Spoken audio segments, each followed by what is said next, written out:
നിങ്ങൾ ഏറ്റവും കൂടുതൽ സ്നേഹിക്കുന്ന വ്യക്തി അവർ ഈ ഒരു നിമിഷം നിങ്ങളെ മിസ് ചെയ്യുന്നുണ്ട് എന്നുള്ളത് അറിയാം. 2 കാർഡ്സ് വന്നിട്ടുണ്ട്. എനർജി നോക്കുന്നതിന് മുന്നേ നിങ്ങൾക്ക് ഇതുപോലെയുള്ള ജനറൽ റീഡിംഗ് വീഡിയോസ് കാണാൻ ആഗ്രഹമുള്ളവരാണെങ്കിൽ ഈ പേജ് ഒന്ന് ഫോളോ ചെയ്തേക്കുക. യൂട്യൂബിലാണ് കാണുന്നതെങ്കിൽ ഒന്ന് സബ്സ്ക്രൈബ് ചെയ്യുക. ഈ ഒരു വീഡിയോ മുഴുവനായിട്ട് കാണാനായിട്ട് മാക്സിമം ശ്രമിക്കുക. ഓക്കെ, 2 കാർഡ്സാണ് വന്നിട്ടുള്ളത്. ടെമ്പറൽ അതുപോലെ തന്നെ 2 കപ്സും വന്നിട്ടുണ്ട്. അപ്പോൾ ആദ്യത്തെ ഒരു കാർഡ് വെച്ച് നോക്കുകയാണെന്നുണ്ടെങ്കിൽ നിങ്ങളുടെ പേഴ്സൺ പുറമേക്ക് വളരെ ഗൗരവക്കാരനോ ഗൗരവക്കാരിയൊക്കെ ആയിരിക്കാം. അതായത് അവരവരുടെ വികാരങ്ങളെ നിയന്ത്രിക്കാനായിട്ട് ശ്രമിക്കുന്ന ഒരു പേഴ്സണാണ്.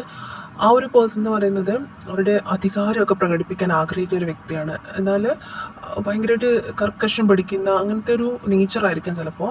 പക്ഷേ എന്നാലും അതിൻ്റെ പിന്നിൽ നിങ്ങൾക്കായിട്ടൊരു വലിയ സ്ഥാനം ആ ഒരു പേഴ്സൺ കാത്തു സൂക്ഷിക്കുന്നുണ്ട്. അതായത് പലപ്പോഴും അവർ പറയുന്നത് ആയിരിക്കും കുറേ കൂടി. ഇപ്പോൾ നിങ്ങൾ എന്തെങ്കിലും അഭിപ്രായം പറഞ്ഞാലും അവരുടെ അഭിപ്രായത്തിനായിരിക്കണം ചിലപ്പോൾ മുൻതൂക്കം കൊടുക്കേണ്ടത്, അല്ലെങ്കിൽ ഫൈനൽ ഡിസിഷനൊക്കെ എടുക്കുന്നത് നിങ്ങളുടെ ഇടയിൽ, നിങ്ങളുടെ റിലേഷൻഷിപ്പിലൊക്കെ ആണെങ്കിലും നിങ്ങളുടെ ബന്ധത്തിലാണെങ്കിലും ഒരു ഫൈനൽ ഡിസിഷൻ എടുക്കുന്നത് അവരുടെയാണ്. അവരുടെ തീരുമാനം എപ്പോഴും ശരിയെന്ന് തോന്നുന്ന അല്ലെങ്കിൽ പറയുന്ന കുറച്ചൊരു ധാർഷ്ട്യമൊക്കെയുള്ള ഒരു ഗൗരവക്കാരൻ അങ്ങനത്തെ ഒരു നേച്ചറായിരിക്കും ചിലപ്പോൾ ആ ഒരു വ്യക്തിക്കുള്ളത്.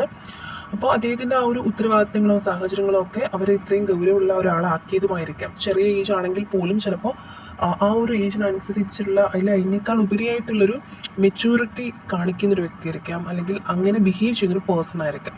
ഓക്കെ, നെക്സ്റ്റ് വന്നിട്ടുള്ള 2 കപ്സ് ആണ്. അപ്പോൾ ഇതെന്ന് പറയുന്നത് ആ ഒരു പേഴ്സണിൻ്റെ ഉള്ളിൽ നിങ്ങളോടുള്ള സ്നേഹം അതീവമായിട്ടുള്ള ഒരു സ്നേഹമാണെന്ന് കാണുന്നുണ്ട്. ഒരു ന്യൂ ബിഗിനിങ് അല്ലെങ്കിൽ അവരുടെ വികാരങ്ങളെ നിങ്ങളോട് തുറന്നു പറയണം എന്ന ആഗ്രഹം ഈ ഒരു പേഴ്സണ് ഈ ഒരു സമയത്ത് ശക്തമായിട്ടുള്ളതായിട്ട് കാണുന്നുണ്ട്. ഈ ഒരു സമയത്ത് വളരെയധികം നിങ്ങളെ മിസ് ചെയ്യുന്നതായിട്ടും കാണുന്നുണ്ട്. അതായത് ഈ ഒരു 2 കപ്സിൻ്റെ എനർജി എന്ന് പറയുന്നത് ഒരു ഭയങ്കരമായിട്ടൊരു സ്നേഹത്തെ അല്ലെങ്കിൽ മിസ് ചെയ്യുന്ന ഒരു എനർജിയൊക്കെ കാണിച്ചു തരുന്നുണ്ട്. അതുപോലെ തന്നെ നിങ്ങളെ അവരുടെ ജീവിതത്തിൻ്റെ ഒരു ഭാഗമാക്കാനായിട്ട് ഒരു പേഴ്സൺ ഈ ഒരു സമയത്ത് സ്വപ്നം കാണുന്നുണ്ട്.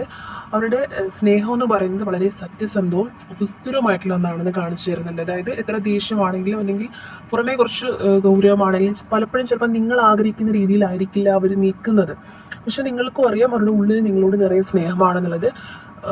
എന്താ ചുരുക്കി പറയുകയാണെങ്കിൽ കുറച്ച് ചിലപ്പോൾ റൊമാൻറ്റിക് ആയിട്ടൊക്കെ നിൽക്കാത്തൊരു, അതായത് നിങ്ങൾ ആഗ്രഹിക്കുന്ന രീതിയിൽ നിൽക്കുന്ന ഒരു പേഴ്സൺ ആയിരിക്കും. നിങ്ങൾ ചിലപ്പോൾ ചെറിയ ചെറിയ കാര്യങ്ങളെങ്കിലും ഓർത്തിരുന്ന്, ചിലപ്പോൾ ചെറിയാണെങ്കിൽ ഓർത്തിരുന്ന് വിഷ് ചെയ്യുക, അല്ലെങ്കിൽ ചെറിയൊരു എന്തെങ്കിലും ഒരു ചെറിയ രീതിയിലൊക്കെ ആഗ്രഹിക്കുന്ന വ്യക്തികളാണെങ്കിൽ ഈ ഒരു പേഴ്സൺ അതിനെയൊന്നും വലിയ കാര്യമായിട്ട് കാണാതെ കുറച്ചൊരു ധാർഷ്ട്യത്തോടു കൂടി ഗൗരവത്തോടു കൂടി നിൽക്കുന്ന ഒരു വ്യക്തിയായിരിക്കും. പക്ഷേ അവരുടെ ഉള്ളിൽ നിറയെ സ്നേഹമുള്ളതായിട്ട് കാണുന്നുണ്ട്. ആ ഒരു സ്നേഹം എന്ന് പറയുന്നത് കളങ്കമില്ലാതെ ആഴമുള്ള സ്നേഹമായിട്ട് കാണുന്നുണ്ട്. തീർച്ചയായിട്ടും ഈ ഒരു പേഴ്സൺ നിങ്ങളെ മിസ് ചെയ്യുന്നുണ്ട്. പുറമെ ചിലപ്പോൾ ഒരു ഗൗരവം പ്രകടിപ്പിച്ച് നിന്നിട്ടുണ്ടെങ്കിലും വളരെ ആഴത്തിൽ നിങ്ങളെ മിസ് ചെയ്യുന്നതായിട്ടും സ്നേഹവും വളരെ സത്യസന്ധമായിട്ടും ഉള്ളതായിട്ട് കാണുന്നുണ്ട്. ഈ ഒരു എനർജി ക്ലെയിം ചെയ്യാനായിട്ട് കമൻറ്റിലെ പ്യുവർ ലവ് എന്ന് ടൈപ്പ് ചെയ്യാം.